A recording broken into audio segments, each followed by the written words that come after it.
Have you ever asked yourself why you're holding on to someone who barely reaches back? Not because you're weak, but because deep down, you've confused pain with proof. You think the ache means it's real, that the waiting, the silence, the emotional scraps she throws at you must count for something. But what if I told you that this isn't love? This is self-deception dressed as devotion. See, you believe she loves you. You replay her words, her touch, those rare moments when it felt like you mattered.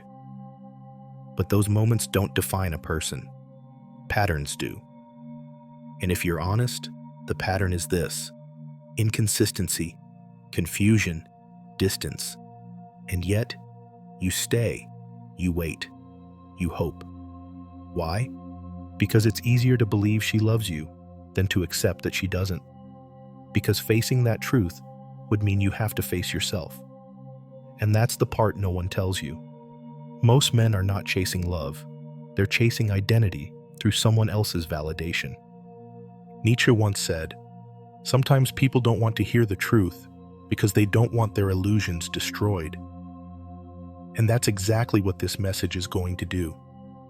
It's not here to comfort you. It's here to cut through the lies you've been feeding yourself for too long. Because if you want to be free, really free, not just from her, but from this cycle of emotional dependence, you're going to have to kill the fantasy first. You're going to have to stop asking if she loves you and start asking why you keep needing her to.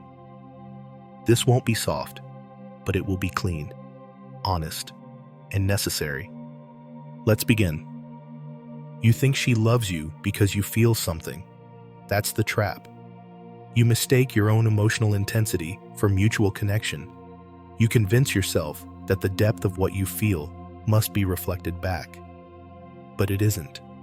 She doesn't feel the same. She's not where you are, and she probably never was. But that doesn't stop you from building a story around her silence, reading meaning into her absence, just to protect yourself from the simplest, harshest truth. She's not choosing you. In 2025, love is confused with attention. A heart emoji, a delayed reply, a short video call after days of silence. You think these things mean something. You assign value to crumbs because you're starving. But that's not her fault. That hunger is yours. And until you admit that, you will keep feeding yourself illusions to avoid the reality. She is not in love with you. You are in love with what she represented: hope, validation, escape. You're not chasing her. You're chasing the feeling of being wanted. Nietzsche said, "There are no facts, only interpretations."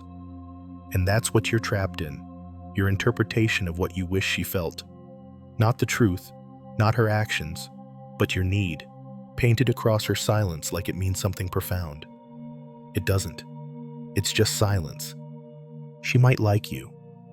She might enjoy the attention. She might keep you around out of convenience or comfort. But don't confuse that with love. Love isn't confusing. It doesn't disappear. It doesn't leave you second-guessing your own worth every night. You think she loves you because the alternative is unbearable. But maybe it's time to bear it, to finally see what's been in front of you the whole time. Not because it's easy, but because it's real. And reality, no matter how cold, is always the starting point of freedom. She doesn't want love. She wants leverage. That's the part you don't want to see. What you think is affection might just be strategy. What you think is chemistry might just be timing. You keep believing there's something pure underneath her mixed signals. But in reality, you've become a tool in a quiet game of control. And the cruelest part? She may not even be fully aware she's playing it. But that doesn't mean you're not being used. Nietzsche said that every action stems from the will to power, the deep, instinctive drive to assert, to control, to influence. In love, this doesn't disappear. It disguises itself. Behind the smiles, the sudden warmth followed by withdrawal, the carefully measured affection. It's not love you're receiving, it's positioning. She gives just enough to keep you orbiting, but never enough for you to land. And every time you feel that emotional tug, you interpret it as proof of love. But it's not love, it's maintenance. In 2025, people are taught to protect their own value by never giving too much, to keep one foot out, to stay unbothered. And if you're emotionally open, honest, or vulnerable, you're seen not as brave, but as easy to manipulate. So she measures what she gives you. She makes you work harder for less. And without realizing it, you start chasing approval instead of connection. You start changing yourself just to stay in the game. This isn't love. This is a subtle war of energy. And you're losing. Not because she's stronger, but because you refuse to see what's actually happening. Wake up. This isn't about her choosing you. It's about her keeping the power. And the longer you play along, the further you fall from your own. You don't love her. You love how she makes you feel about yourself. That's the brutal truth no one wants to admit. You're not drawn to her soul.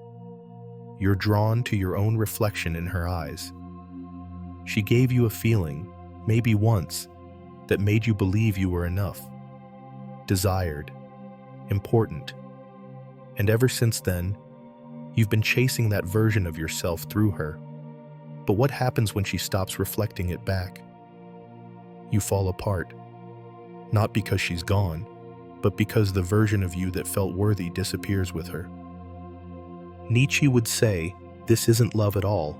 It's narcissism in disguise. A mirror disguised as intimacy. And the scariest part? You weren't in love with who she was. You were in love with who you became around her. That's why it hurts so much when she pulls away. That's why the silence feels like an identity crisis.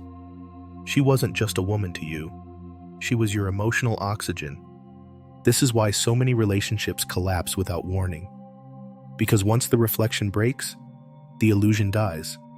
And instead of seeing the other person for who they truly are, you grieve the loss of who you thought you were.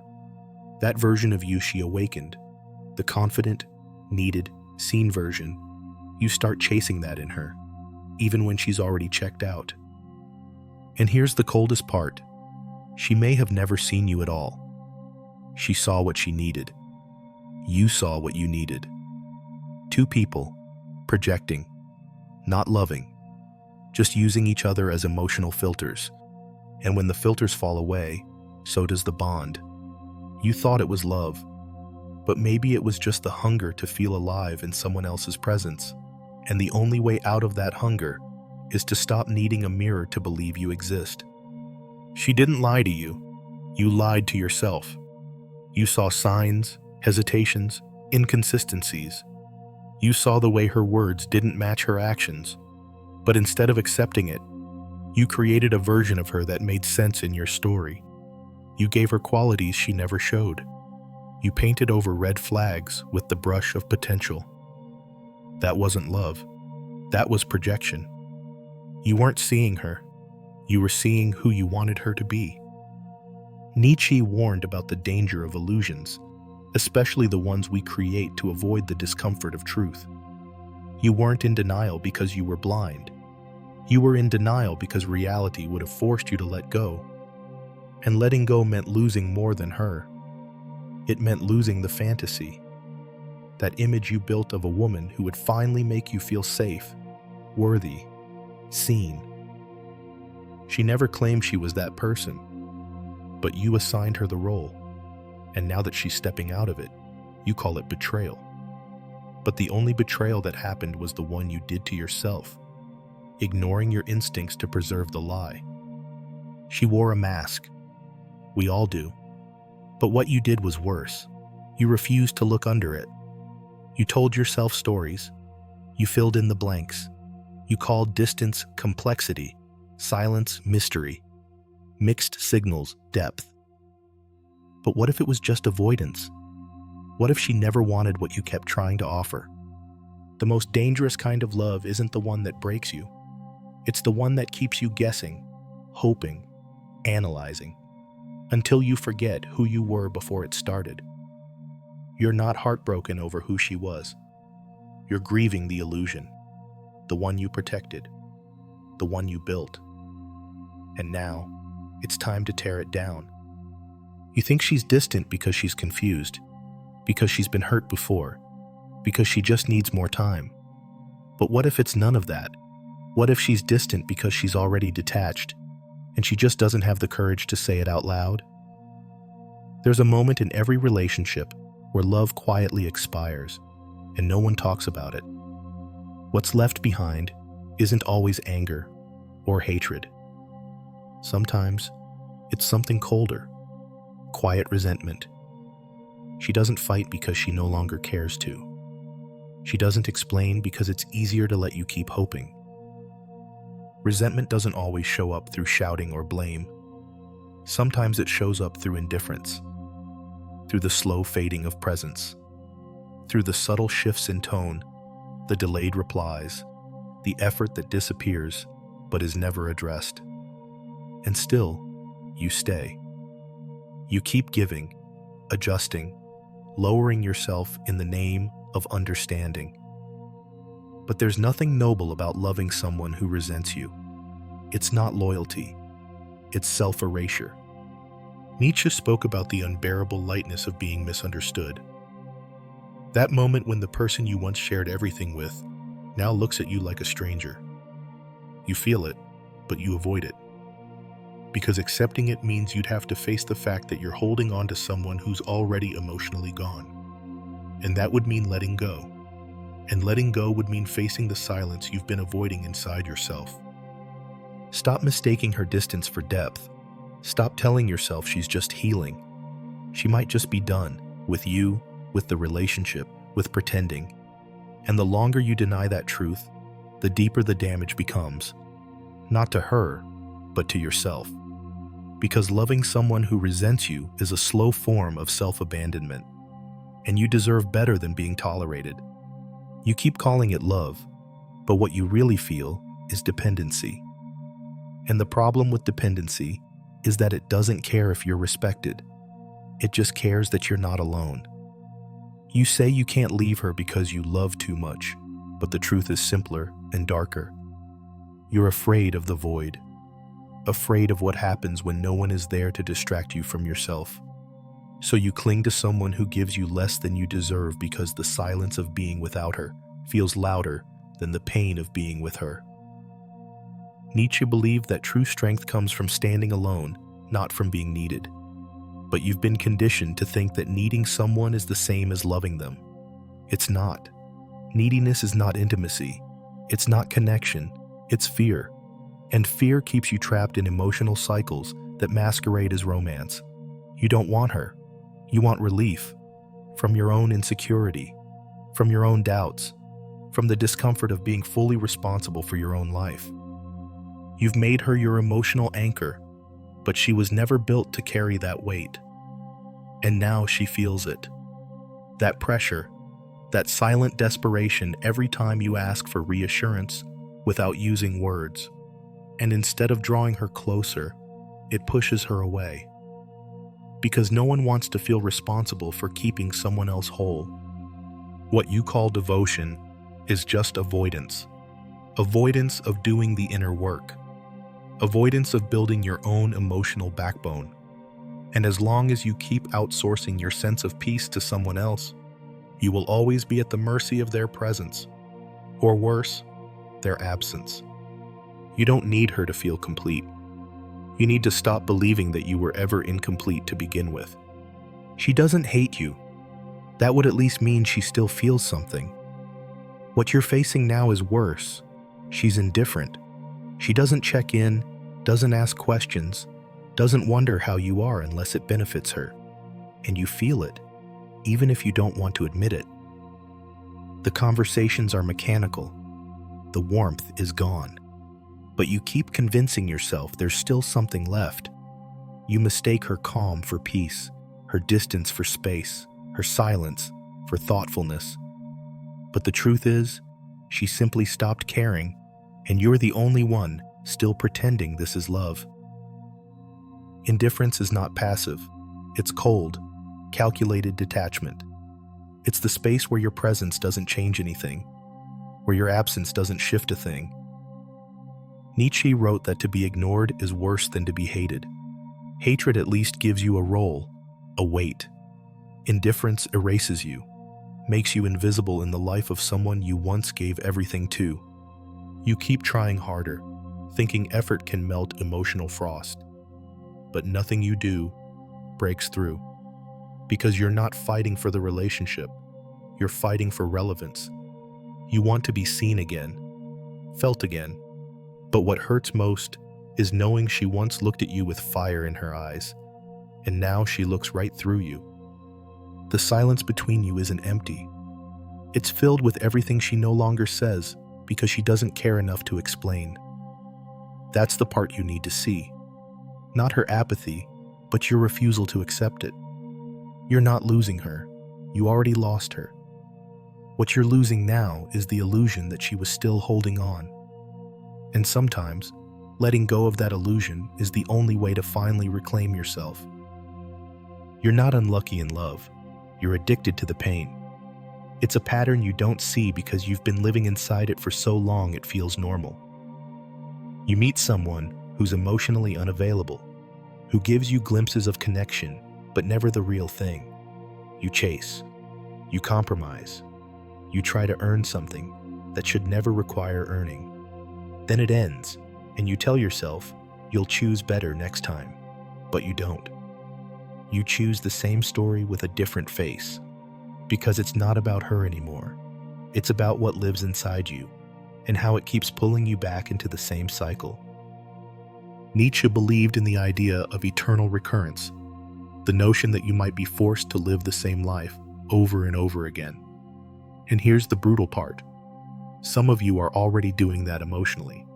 You're reliving the same relationship with different people, hoping for a new ending without changing the script.